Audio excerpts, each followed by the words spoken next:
नमस्कार, मैं राकेश कुमार। इतिहासकारों ने इतिहास अपने अनुसार लिखा, जिनमें कुछ लड़ाइयाँ ऐसी थी जिनको इतिहास के पन्नों में वो जगह नहीं मिल पाया जिसका वो हकदार थे। उसी में से एक लड़ाई थी भीमा कोरेगांव की युद्ध, जिसे 1 जनवरी 1818 में महाराष्ट्र के भीमा नदी के किनारे कोरेगांव में लड़ी गई। इस युद्ध को ईस्ट इंडिया कंपनी और पेशवाओं के बीच लड़ी गई, जिसमें ईस्ट इंडिया कंपनी की तरफ से 500 महार एक दलित जाति से आते हुए थे और पेशवाओं की तरफ से 28,000 की विशाल सेना थी। 500 महार सैनिक जो ईस्ट इंडिया कंपनी की तरफ से थे, उन्होंने 28,000 पेशवाओं को धूल चटा दिया था, उन्हें हरा दिया था। बहुजन समाज के इतिहास को ऐसे दिखाया गया जैसे कि उन्हें बहुत ज़्यादा प्रताड़ित किया गया। उनको गले में हांडी, पिछवाड़े में झाड़ू, उनके परछाई से भी लोग नफरत करते थे, लेकिन ऐसा नहीं है। बहुजन समाज का एक बहुत बड़ा इतिहास भी रहा है। जैसे बहुजन समाज के ही नंद वंश जो काफ़ी ताकतवर था, ईसा पूर्व की बात है, नंद वंश के डर से जो सिकंदर था वो इंडिया पे हमला नहीं किया था। मौर्य वंश जो बहुजन समाज से ही आते थे, चंद्रगुप्त मौर्य जिन्होंने सिकंदर को हरा दिया था। सम्राट अशोक जैसे महान राजा बहुजन समाज में पैदा हुए हैं, जिन्होंने पूरे एशिया में बुद्धिज्म को फैलाया। मौर्य वंश के काल में एक अखंड भारत बना। वो कहते हैं ना कि इतिहास खुद को दोहराता है। वही हुआ था 1 जनवरी 2018 को, जब भीमा कोरेगांव में इस युद्ध की 200वीं वर्षगांठ पर लोग इकट्ठित हुए, तो एक हिंसा हुआ, दंगा हुआ, जिसमें सैकड़ों गाड़ियाँ जली, लोग मरे। इस युद्ध को इससे पहले देश के लोग नहीं जानते थे, महाराष्ट्र के ही कुछ लोग जानते थे, लेकिन इस हिंसा के बाद 2018 के बाद पूरे देश में लोग जाने। यह बात 19वीं शताब्दी की है। अंग्रेज लगभग पूरे भारत पर अपना कब्जा जमा चुके थे।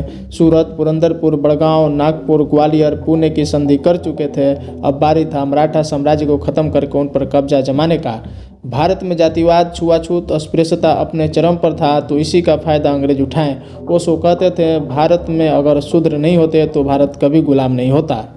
महाराष्ट्र में महारों की संख्या सबसे ज़्यादा है, उनके साथ काफ़ी भेदभाव हुआ। भारत में मुगल और तथाकथित उच्च वर्ग के ब्राह्मण लोग नहीं चाहते थे कि भारत में अंग्रेज अपना कब्जा जमा सके। मुगल और ब्राह्मणों ने मिलकर काफ़ी दिनों तक शासन किया।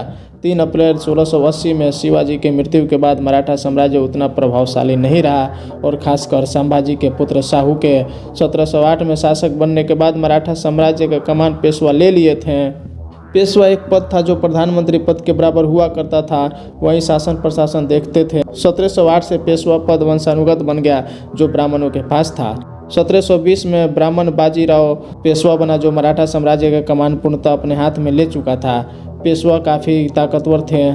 ईस्ट इंडिया कंपनी ने अपने सेना में महारों को शामिल करना शुरू किए। 1 जनवरी 1818 में ईस्ट इंडिया कंपनी और पेशवाओं के बीच लड़ी गई युद्ध में ईस्ट इंडिया कंपनी की तरफ से 834 सैनिक थे, जिसमें 500 महार, और पेशवाओं की तरफ से 28,000 सैनिक थे। ईस्ट इंडिया कंपनी से कमांडर थे फ्रांसिस एफ स्टोन, और पेशवा की तरफ से कमांडर थे पेशवा बाजीराव द्वितीय। 500 महार सैनिक अंदर से काफ़ी आक्रोशित थे। वो अपने ऊपर हुए जुल्म का प्रतिशोध लेना चाहते थे। ईस्ट इंडिया कंपनी की तरफ से 834 लगभग, जिसमें 500 पैदल और 300 घुड़सवार सैनिक थे, 24 तोपखाने और 26 गन पाउडर तोप शामिल थे। पेशवाओं की तरफ से 28,000 सैनिकों में 20,000 घुड़सवार और 8,000 पैदल और 2 तोप शामिल थे। पेशवा बाजीराव द्वितीय के नेतृत्व में 28,000 सैनिक पुणे पर कब्जा करने जा रहे थे, तो रास्ते में ईस्ट इंडिया कंपनी के 834 सैनिकों से भिड़ंत हो गई। 12 घंटे तक चली इस युद्ध में ईस्ट इंडिया कंपनी के 500 महार सैनिकों ने पेशवा बाजीराव के 28,000 सैनिकों को धूल चटा दिया। महार सैनिक जो अंदर से काफ़ी आक्रोशित थे, पेशवा के काल में उन पर काफ़ी शोषण हुआ था, उसका बदला लिए। बाबा साहब डॉक्टर भीमराव अम्बेडकर प्रतिवर्ष 1 जनवरी को भीमा कोरेगांव स्थित स्मारक पर पहुंचकर सैनिकों को श्रद्धा सुमन अर्पित करते थे।